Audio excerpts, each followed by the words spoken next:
Pendant plus de 30 ans, le cinéma nous a montré un vélociraptor géant, intelligent, presque humain.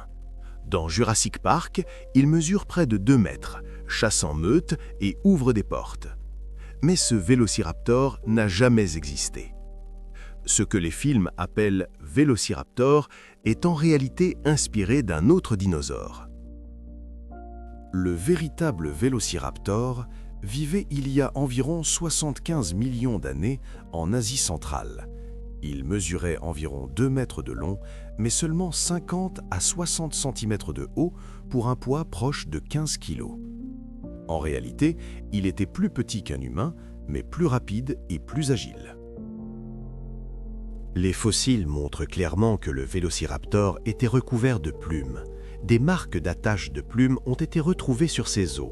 Il ressemblait plus à un oiseau prédateur qu'à un reptile de film. Sa vraie terreur venait de sa griffe recourbée de 6 cm, utilisée pour perforer et maintenir ses proies.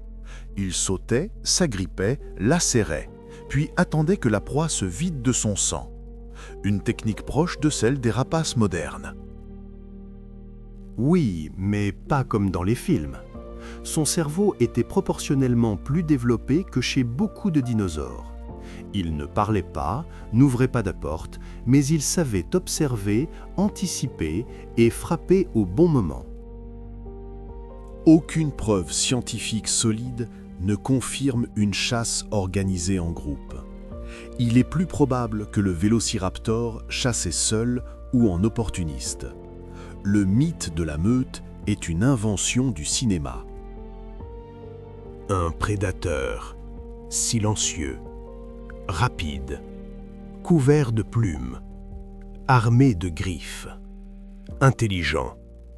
Le vrai vélociraptor était un tueur précis, pas un monstre bruyant. Le cinéma a créé une icône. La science révèle quelque chose de plus dérangeant. Un animal réaliste, efficace et crédible.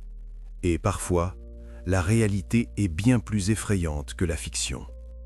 Abonne-toi pour plus de découvertes.